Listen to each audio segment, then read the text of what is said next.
Remain in my love. If you keep my commandments, you will remain in my love. Just as I have kept my Father's commandments and remain in his love. I have told you this, so that my own joy may be in you, and your joy may be complete. This is my commandment. Love one another as I have loved you. The Gospel of the Lord. Praise to you, Lord Jesus Christ. Please be seated for the homily.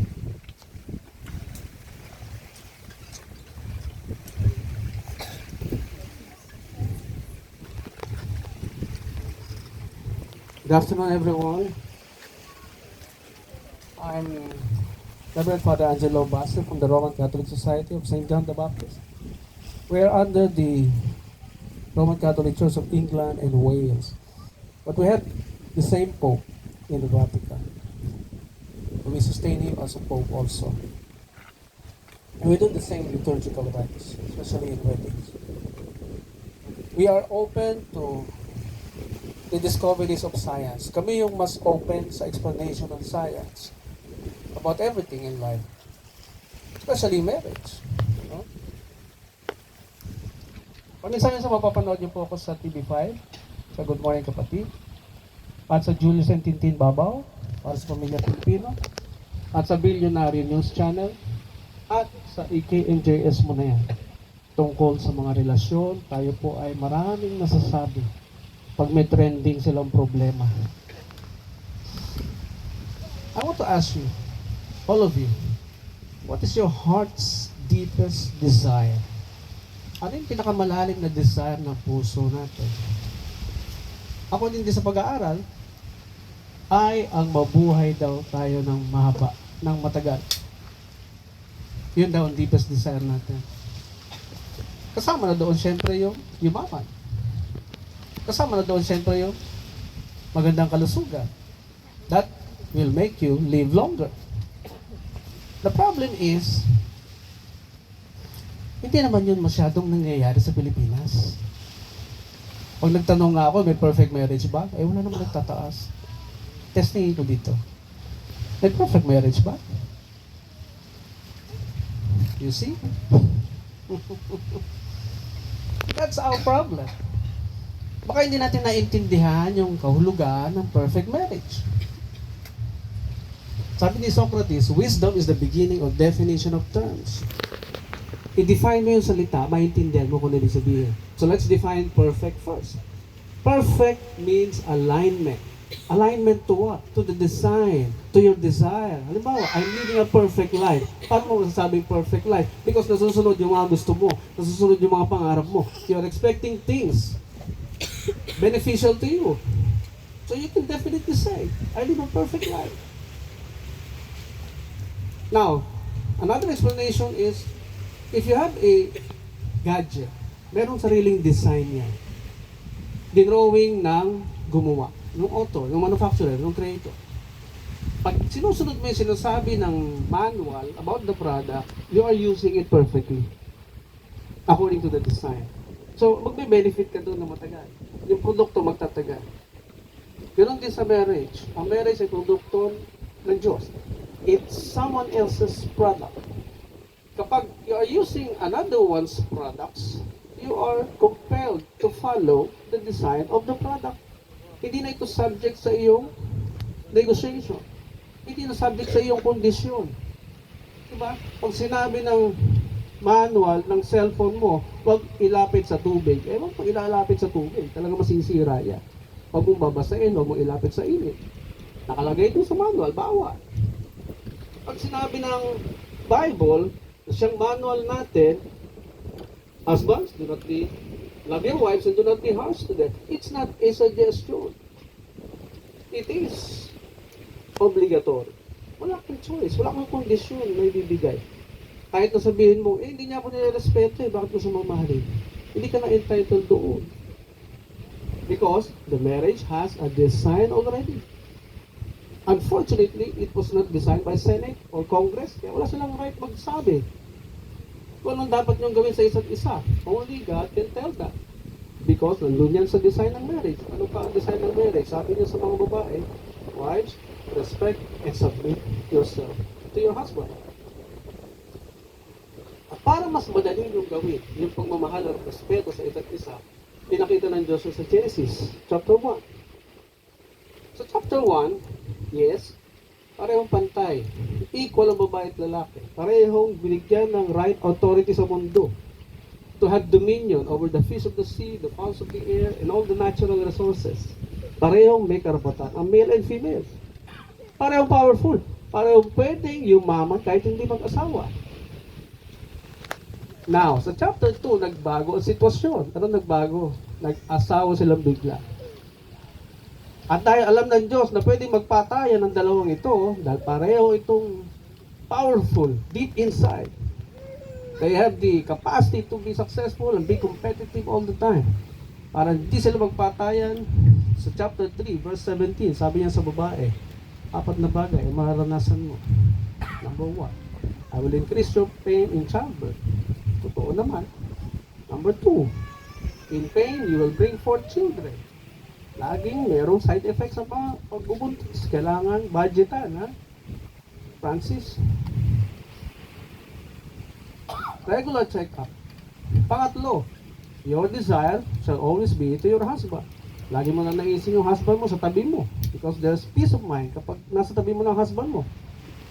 Wag lang abusado. Pangapat, alam mo ano sabi ng Diyos sa babae? Directly niya sinabi sa babae. AB, He will rule over you. Kailangan bumaba yung isa.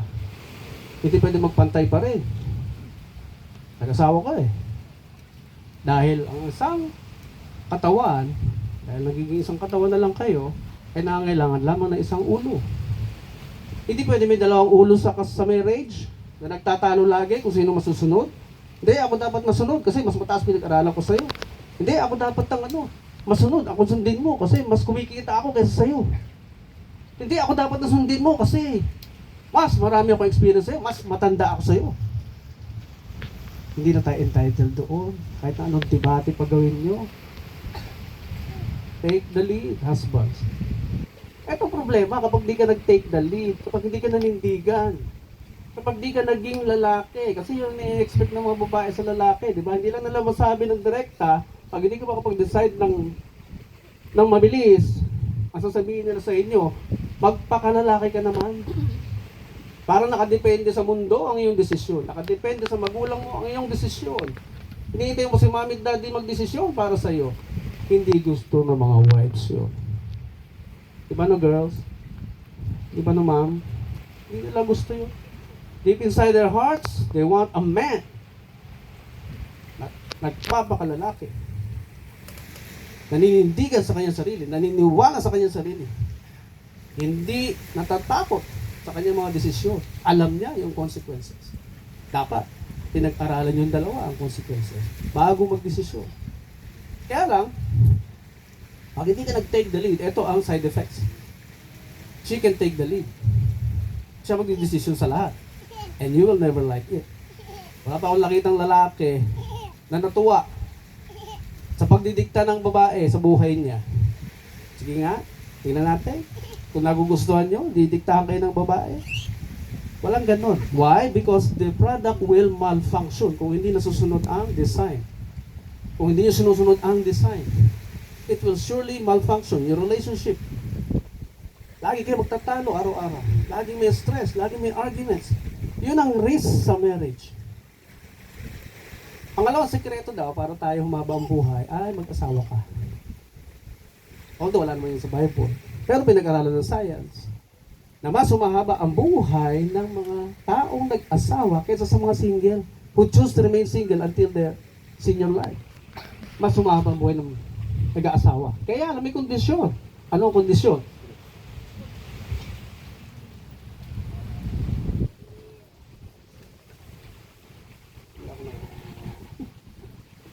Anong kondisyon?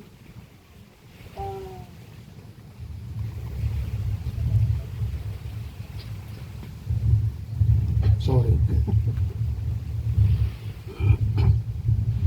Ang kondisyon ay irespeto ang husband. Ang kondisyon ay mahalin ang wife. The more you love your wife, the more na umaba ang buhay ng babae. Kasi pampered siya ng pagmamahal. Secured siya. Wala siyang worries. Lagi siyang feeling protected. Alam niyo ba kung paano pinakita ng Diyos yung wisdom about marriage design? Aside dun sa sinabi ng Diyos sa babae, He will rule over you. Yung lalaki naman, sinabihan niya nung nilagay si lalaki sa Garden of Eden to work and take care of it. Wala pa yung babae nun. So nung nilagay yung Diyos yung lalaki sa Garden of Eden, sabi niya to work and take care of it. And work in Hebrew means vision, pangarap. Kaya hindi niyo nagugustuhan yung mga lalaking walang pangarap. Because yun ang kauna-unahang utos ng Diyos. Kaya pag nag-asawa kayo, hindi pwedeng walang pangarap ang lalaki. Hindi pwedeng paikot-ikot lang ang buhay sa kain, tulog, trabaho, sex. Kain, tulog, trabaho, sex. Magsasawa kayo yan after 10 years, 20 years. Kung walang direksyon ang inyong pagsasama, anong direksyon ba dapat? Ito nang inyo si Einstein. Only a life shared with others is a life worth living. Only a life shared with others is a life worth living. Paano po yan, Father? Mag-discover kayo ng something to solve humanity's problem. Pagkain, menu, recipe, formula, strategy in all the problems of of humanity. Discover that together. Kahit saan kayo tumira, specialize in something that solve their problem. Kahit saan kayo tumira, hahanapin kayo ng tao. They will pay. At habang nagtatagal kayong dalawa, tumataas dapat ang value. Why? Because ang marriage is equivalent to a gem. Precious stones. Pinag-iisa kayong dalawa. Unang challenge daw, sabi ni Mark Twain, 25 years. You can never understand marriage until you reach a quarter of a century. That's 25 years, quarter of a century. Kaya don't brag about your 10 years of marriage, 15 years or 20 years. Don't brag about that. Magsimula kang ipagmalaki yung marriage mo kapag kayo ay nasa 26 years na. Pag nakatungtong na kayo ng 25, that's equivalent to silver.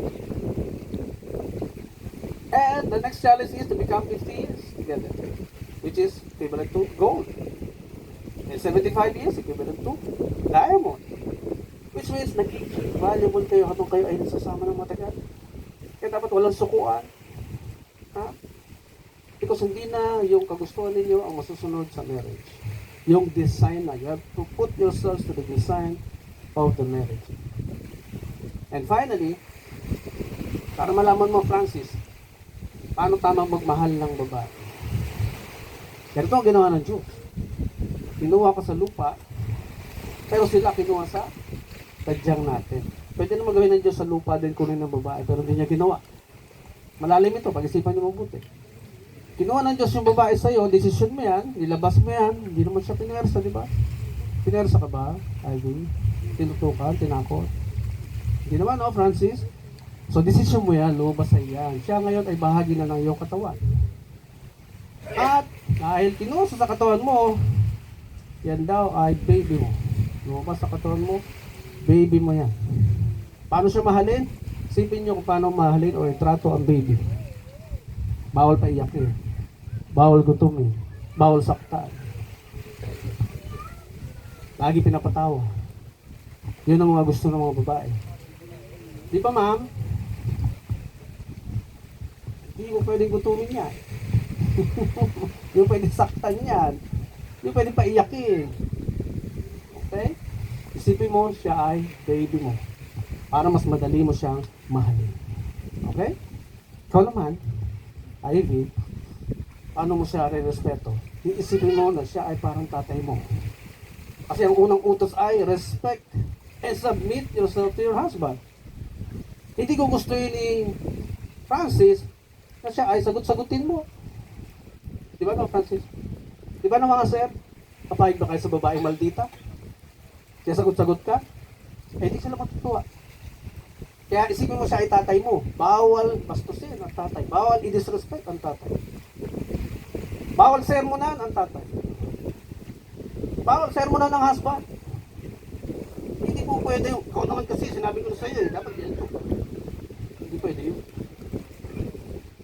Okay? So isipin mo na siya ay tatay mo. Dahil pinasunod ng tatay niya ang responsibilidad sa nasa iyo na, Francis. Kaya mayroong turnover sa ceremony. So mas madali nang i-handle ang isa't isa. Tatay ko to. Baby ko to. Di ba? Ganun lang. At ang huli, kami po ay pupunta lagi sa mga mahirap na communities, sa mga squatters, para magbigay po ng tamang lecture, lalo sa pagpapamilya at sa parenting at sa mga kabataan. Para bumaba ang ating ignorance and poverty problem. Ito ang aming way ng pagtulong sa ating bayan. Sa pag-ikot po ng basket mamaya, hingi na po kami tulong para magtuloy-tuloy po ang aming advocacy dito. At nagbibigay ng mga feeding program, seminar at mga ayuda. Kasi pag hindi mo inofera ng ayuda, hindi mapupuntahan. Kaya organize po kami yan sa bawat poor communities. And we need your help to make this place a better place to live with. Maraming po salamat and congratulations sa inyong dalawa. We will now proceed to the marriage rites. Bride and groom, please stand. May we request for the parents and principal sponsors to stand.